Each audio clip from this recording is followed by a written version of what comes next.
Economía al día en pesos y centavos. Un programa de análisis y entrevistas de interés económico, financiero y social.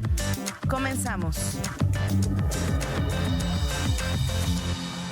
Hola, ¿qué tal? Muy buenos días. Les saluda con el gusto de siempre Alberto Pastrana, titular de este espacio denominado Economía al Día en pesos y centavos, programa de economía y finanzas de nuestra querida Universidad Autónoma de Querétaro, el cual el día de hoy transmitimos en vivo y en directo desde las instalaciones de radio y televisión de nuestra querida universidad. Les recuerdo, transmitimos en vivo a través de las frecuencias 89.5, frecuencia modulada por Radio Universidad, y 24.1 en su sintonizador en televisión digital abierta, además de los medios tradicionales de cable y por supuesto a través de Facebook en redes sociales. El teléfono en el estudio 442-192-1200, extensión 37120 para quien guste enviarnos comentarios, preguntas. El día de hoy dejo muy claro que tenemos un tema muy importante, muy interesante en este inicio 2026, cuando todavía estamos en enero y este año ha empezado pues con muchísimas noticias en el entorno geopolítico. Ya ve usted que hemos comentado mucho lo que ha pasado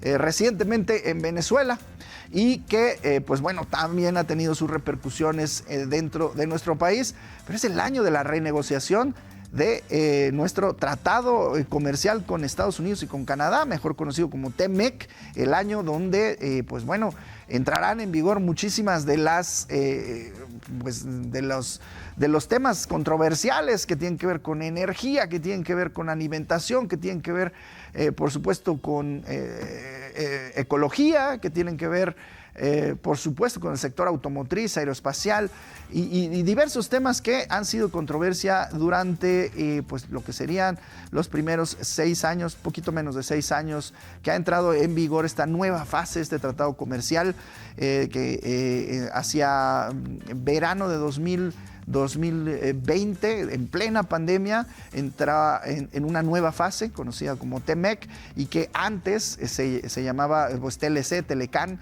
que también pues bueno, en su primera versión tuvo muchísimos beneficios para los 3 países, pero que había cosas que negociar a través del primer periodo, del primer mandato del presidente Donald Trump. Esta renegociación entra en efecto y da lugar pues bueno, a este nuevo tratado comercial TEMEC desde 2020 a la fecha que ahora en este 2026 entra en una renegociación clave. Esta parte y estos temas serán el tema de plática, de análisis del día de hoy. Para ello hemos traído a un invitado especial, un experto en la materia, economista distinguido de nuestra Universidad Autónoma de Querétaro, doctor en Ciencias Económico-Administrativas, también por nuestra universidad, miembro de cuerpos académicos, un investigador, pues bueno, especialista en el tema, para que venga y nos platique. Él es el doctor Luis Miguel Cruz Lázaro, a quien le doy la más cordial bienvenida. Mi estimado doctor, ¿cómo estás? Bienvenido de nueva cuenta a tu programa Economía al Día. ¿Cómo estás? Muy bien, un gusto estar aquí para pues hablar sobre un tema relevante para México. Me gustaría comenzar primero mencionando que la importancia del TEMEC para la economía mexicana. Claro. Tenemos que poner un poquito en contexto que en el año 2025, pues México creció 0.3%, según las últimas análisis, y es precisamente venimos en una etapa de desaceleración económica. ¿Qué es esto? Que nuestra economía pues se ha estancado y cada vez crecemos menos. En el año 2026, algunas predicciones del Banco de México nos sitúan que vamos a crecer 1% aproximadamente. Por ahí están las predicciones. Sin embargo, pues lo mismo pasó el año pasado y constantemente se hicieron revisiones a la baja del crecimiento de México. Entonces, pues prácticamente necesitamos cualquier herramienta, cualquier instrumento que nos ayude pues a impulsar el crecimiento económico. Y uno de los instrumentos pues que nos ha beneficiado precisamente, como ya lo mencionabas, el TEMEC, antes Telecan. Para ponernos un poquito más en contexto, pues en el año 2025 aproximadamente, México le mandó a Estados Unidos en números, digamos, en dinero, más de 54,000 millones de dólares en exportaciones, prácticamente lo que le vendimos. Y tenemos una balanza económica a favor, en donde pues México obtuvo 31,000 millones de dólares de ingresos ya digamos descontando lo que le compramos a Estados Unidos. Y este dinero pues precisamente nos da ese salvavidas que necesitamos para pues mantener este crecimiento, por mucho o poco que sea, pero siempre es bueno crecer. Y precisamente digamos, lo que más le vendemos a Estados Unidos en el año, pues precisamente 2025, fueron vehículos automotrices, llegando más o menos a 41 mil millones de dólares. Y precisamente ahí viene la parte donde pues necesitamos mantener este comercio libre de aranceles, con facilidades y preferencias. ¿Por qué? Porque más allá de lo que nosotros le vendemos a Estados Unidos, pues el TEMEC es un instrumento que nosotros le vendemos al mundo. ¿En qué aspecto? Si una empresa quiere venderla a Estados Unidos, pues dice dónde voy a ubicar para poder aprovechar esas ventajas de libre comercio, pues en México. Y precisamente eso ha sido uno de los beneficios que nos ha traído este acuerdo comercial. Por eso muchas automotrices llegaron a México. Y esas automotrices son las que, digamos, están impulsando esos 41 mil millones de dólares que mencionaba previamente. Y ahí es donde vemos que necesitamos sí o sí el TEMEC. Y como bien lo menciona aquí el doctor, pues precisamente tenemos un problema porque este año toca renegociación. Sí. Precisamente cuando cambiamos de Telecán a TEMEC se pusieron fechas de renegociación para mantener actualizado y en caso de que uno de los países quiera mantenerse o salirse, sea el momento para retirarse o presionar para hacer cambios. Otra de las ventajas que trajo el TEMEC, y esto no se menciona mucho, es precisamente la democratización sindical. ¿Por qué? Porque en la última renegociación que hubo del Telecán al TEMEC es precisamente donde Canadá y Estados Unidos presionaron para que cambiáramos todo nuestro sistema sindical para que, digamos, fuera más democrático y así mejoraran precisamente las condiciones laborales de los trabajadores. Bueno, entre los múltiples beneficios que mencionas, mi estimado, creo que hay que añadir uno que es que precisamente el 80% de las exportaciones de nuestro país pues van a parar a Estados Unidos. Esto quiere decir que además de esa balanza comercial que nos beneficia, esa entrada de capitales y de flujos que tanto necesitamos, hay un 80% de nuestras exportaciones. Básicamente, pues es nuestro principal y somos su principal socio comercial. Desplazando, por ejemplo, a China, que antes era el socio comercial por excelencia de Estados Unidos.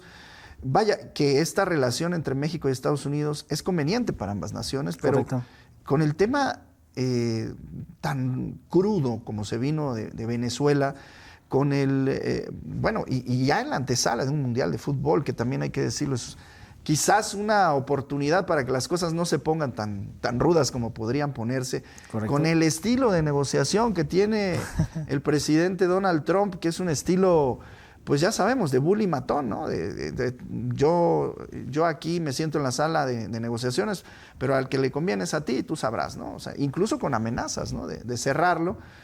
Pues sí me gustaría que nos platicaras un poquito, mi estimado doctor Luis, sobre cómo es que se va a dar esta negociación. Por ahí hay una cláusula, ¿no? Incluso de extinción, de que, bueno, ¿cuál es el peor escenario? Que no es que se cancele, por lo que yo entiendo es que en vez de que se vaya a los 16 años que estaría pactándose como nos convendría a todos los mexicanos, y al gobierno mexicano estoy seguro, no es la excepción, se iría a renegociaciones anuales, ¿no? A revisiones anuales para ver cómo van las cosas. Uh-huh. Y esto podría no convenir, ¿no? Porque esto le daría más herramientas, pienso yo, al presidente Donald Trump para estar diciendo, bueno, es que si no haces lo que yo te digo, entonces ahí te van aranceles, es que si no haces lo que yo te digo, entonces cancelo el TEMEC. Es que, vaya que el tema de la seguridad también entra en juego, ¿no? El tema del fentanilo que tanto se nos ha reclamado.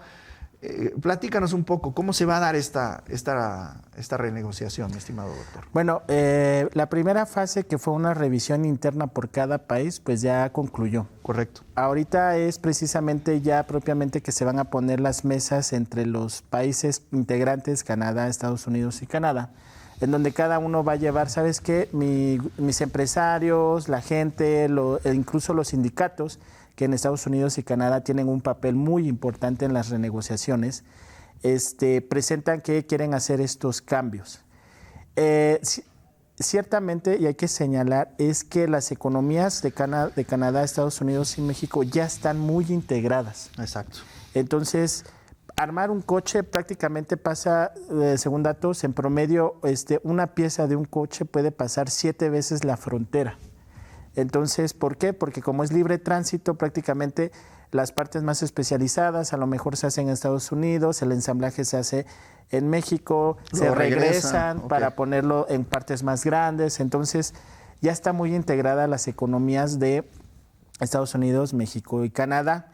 Y pues ciertamente también hay un grupo de empresarios estadounidenses que están presionando para la renovación. ¿Cuál es el tema? Entra la política. Como bien lo mencionabas, efectivamente, Trump es una persona que es muy impulsiva y pues como bien lo menciona, su parte de, digamos, su forma de negociar es golpeo y golpeo y golpeo hasta conseguir lo que yo quiera. Y también entran factores como la seguridad que él tanto menciona, la crisis del fentanilo y todas estas cuestiones. Y pues México es protagonista ahí. Para buenas o para malas, la verdad es que somos protagonistas en ese tema. Y precisamente Trump puede utilizar el Tratado de Libre Comercio para obtener concesiones políticas, que a lo mejor es lo que él busca, ¿vale? Mencionar triunfos. Y es que también hay que mencionar que se acerca precisamente las elecciones intermedias en Estados Unidos. Y como buen político hay que entregar resultados, porque si no entregas resultados, digamos, ya empieza a perder el control de las cámaras en Estados Unidos y pues él las necesita sí o sí.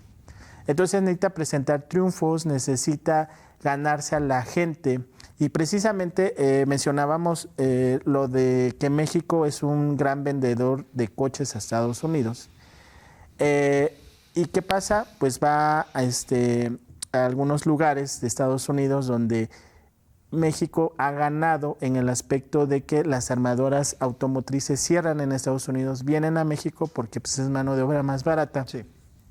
Y además pues puedes venderla a Estados Unidos sin impuestos y eso le perjudicó a esa gente, ¿no? Detroit es un claro ejemplo y presenta a Estados Unidos en esos lugares y menciona pues el TEMEC no es relevante para Estados Unidos.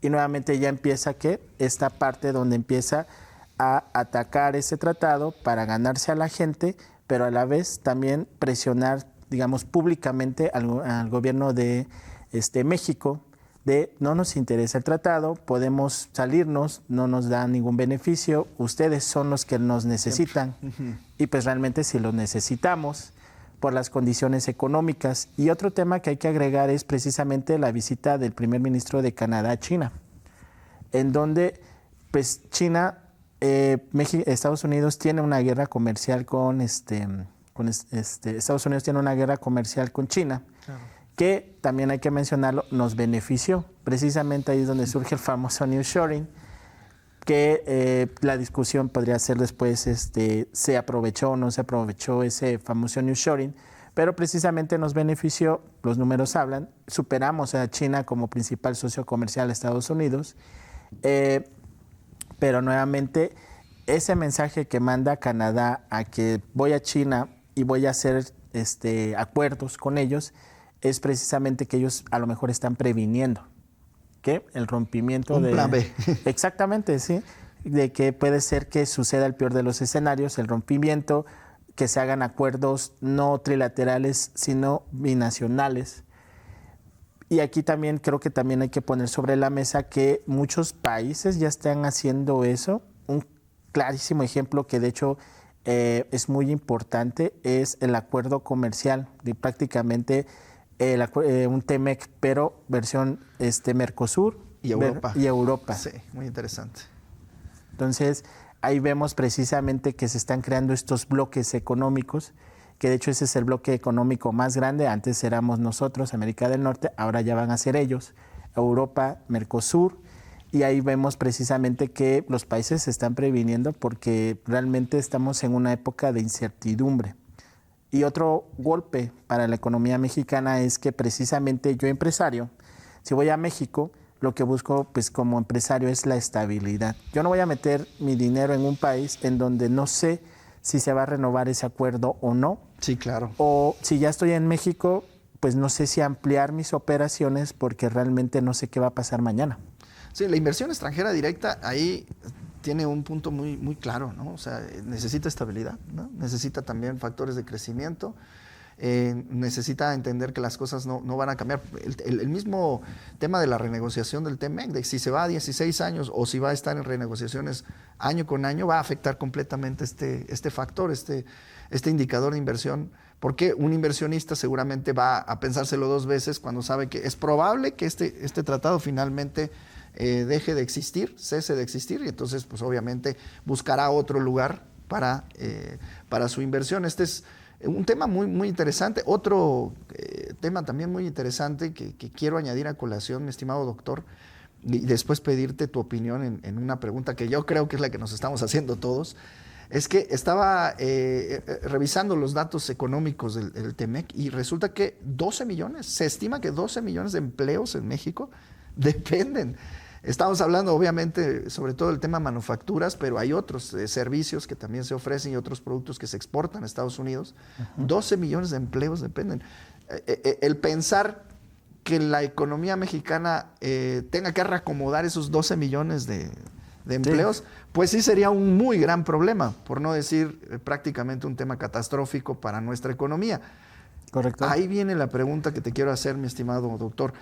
En tu opinión, ¿tú crees que sí exista la posibilidad real de que este tratado cese en su existencia? Yo no creo que vaya a desaparecer por completo. ¿Por qué? Nuevamente mencionó, el sector empresarial de Estados Unidos, pues realmente también necesita a México. Nosotros le compramos más o menos 20 mil millones de dólares a los estadounidenses precisamente por el acuerdo del TEMEC. Y entonces este grupo pues está abogando porque se mantenga. Correcto. Yo creo que no va a desaparecer. Ahí sí podría poner que estoy un 99.9% seguro de que no va a desaparecer. Donde sí pondría, digamos, situaría es que hay una probabilidad de que muy alta de que no se mantenga tal cual como está. Van a cambiar algunas cosas. Va a ¿no? cambiar bastantes cosas. Otra vez el tema de reglas de origen, no lo sé. Exacto. Los salarios en manufactura. Correcto. Puede ser. Sí, de hecho esos 2 puntos que mencionas son muy importantes. ¿Por qué? Primero, nosotros, desafortunadamente, lo voy a mencionar, nosotros le vendemos al mundo para que las empresas que le vendas a Estados Unidos sin arancel. Y 2, una mano de obra que es relativamente más barata que en otros países, digamos manufactura barata. Correcto.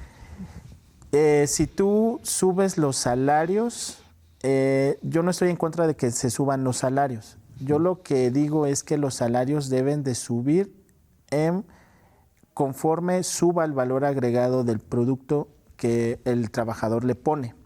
Y esto es muy importante. ¿Por qué? Porque yo siempre pongo un ejemplo muy absurdo, pero es más fácil de entender, más para la audiencia. ¿A quién le voy a pagar más? ¿Al que me diseña el motor del carro o al que pone la puerta del carro? Eso es valor agregado. Y precisamente para que México logre subir los salarios necesitamos políticas tanto del sector empresarial como del sector gubernamental. Correcto. Para que se hagan políticas para que conforme los años pasen, la mano de obra mexicana vaya subiendo y con eso el valor agregado suba y suban los salarios. Haya una reciprocidad. El tema es que en México no hemos tenido como tal esas políticas. Y menciono gobierno, pero también menciona el sector privado, porque desafortunadamente tenemos también un sector privado en México que son los dueños de capital, que no les gusta apostar por ese tipo de cosas. Les gusta ir por el lugar más seguro, ¿no? ¿Por qué? Porque esas políticas tardan. La pregunta les voy a poner en contexto a la audiencia. ¿Cómo logró China en 20, 30 años sacar 800 millones de la pobreza? Y aquí en México, pues hemos logrado contenerla y gracias a los programas gubernamentales, pues ha logrado disminuir, pero no en ese porcentaje. Seguimos teniendo más de 40 millones de personas en la pobreza. Que también hay que mencionar, La pobreza se mide diferente en Estados Unidos que en México, que en Canadá y que en los países. Porque si nosotros traemos cómo se mide la pobreza en Estados Unidos a México, más del 90% de la población mexicana es pobre. Y eso es un dato fuerte. Sí, exactamente. Sí, entonces, digo, el TEMEC lo necesitamos sí o sí por el comercio, pero también es momento de que se hagan políticas para aprovechar esa integración económica. Y lo que puede pasar es que se hagan acuerdos Estados Unidos-México, Estados Unidos-Canadá, México-Canadá. Ese sería, digamos, el escenario más realista, pero también sería el peor escenario. Aunque, por ejemplo, yo me pongo a pensar, sí está el tema de los salarios que tú mencionas y que podrían aumentarse artificialmente por una imposición ya de Donald Trump, de este tipo de declaraciones que hace. Es que si no haces esto, no firmo. Correcto. Sí, me lo puedo imaginar diciendo eso, pero también está el tema de la energía, ¿no? O sea, en México el tema del control de la energía es CFE y Pemex, y han insistido tanto Estados Unidos como Canadá en entrar en ese mercado. ¿Cuál es tu visión ahí con el tema de la energía? Es que es un tema complejo. Fuerte, menciono, ¿no? ¿Por qué? Porque recordemos que Pemex debe más de 100,000 millones de dólares, que es una cantidad de dinero absurda, porque tan solo México este año, para poder financiar su gasto público, acaba de sacar bonos en Nueva York por más de 5,000 millones de dólares para completar el presupuesto. Imagínense si con 5,000, 6,000 millones completamos para que el gobierno siga funcionando y gastar todo lo que quiere gastar. Que Pemex deba 100,000 millones de dólares es algo impresionante. Y desafortunadamente Pemex está también, hay que mencionarlo, está muy viciado, no tiene toda la tecnología y la infraestructura para sacar adelante todos los proyectos. La realidad es que sí necesitamos la iniciativa privada. Y puede entrar el sentimiento nacionalista, y lo entiendo. Lo que yo siempre digo es, a ver, hay países en donde la industria petrolera sí le da beneficios muy reales a la gente. Claro. Como cuáles, Arabia Saudita casi no paga impuestos porque el gobierno se mantiene prácticamente de petróleo. Tenemos a Noruega, que tiene el fondo petrolero, donde es un fondo de inversión de los más grandes del mundo. Tienen acciones de Amazon, tienen acciones de Facebook y demás. Alaska, la gente recibe cheques por la industria petrolera, por la extracción. O sea, la gente de a pie recibe el beneficio directo. Correcto. ¿Cuál es el beneficio que México ha tenido? Pues que Pemex le pasa una parte, digamos, financia parte del gasto público por cuestiones de impuestos especiales. Ese es como el beneficio que nosotros como mexicanos tenemos, que prácticamente el gobierno lograba sacar dinero de ahí. Entonces, pero pues ya no tiene dinero para hacer todo lo que hay que hacer. Hijo, el tema se pone muy interesante, mi estimado doctor. Sí. Desafortunadamente ya nos queda muy poquito tiempo. Me quedo mucho con lo que dices, de que en tu opinión experta, el tratado, pues bueno, seguirá, seguramente se renegociarán algunas cláusulas de manera muy fuerte, seguramente muy airada, se litigará en los medios de comunicación, en las redes sociales, pero con la tranquilidad, que por lo menos me voy de que, en la opinión de un experto, esto va a seguir, este tratado que es tan importante para nuestro país y también para los Estados Unidos y para Canadá, por supuesto. Pero bueno, mi estimado doctor, en un minuto, ¿algo más que quieras agregar? Pues yo sí le diría a la gente que lean todo lo que está pasando actualmente, porque nos tocó vivir en una época de grandes cambios y se aproximan más cambios todavía. Y un año muy interesante, ¿eh? 2026 es un año bien interesante. Exacto. Insisto, ahí con el tema del Mundial de Fútbol y el tema de lo que acaba de pasar con Venezuela y la renegociación, exactamente esos grandes cambios están aquí. Bueno, pues agradeciéndote mucho el favor de tu atención a este programa, mi estimado doctor, y agradeciendo a nuestra audiencia, a quienes nos miraron y nos escucharon a través de los diferentes medios universitarios. Muchísimas gracias. Nos vemos la próxima semana, misma hora, mismo canal y misma frecuencia en su programa Economía al Día, en pesos y centavos. Hasta la próxima.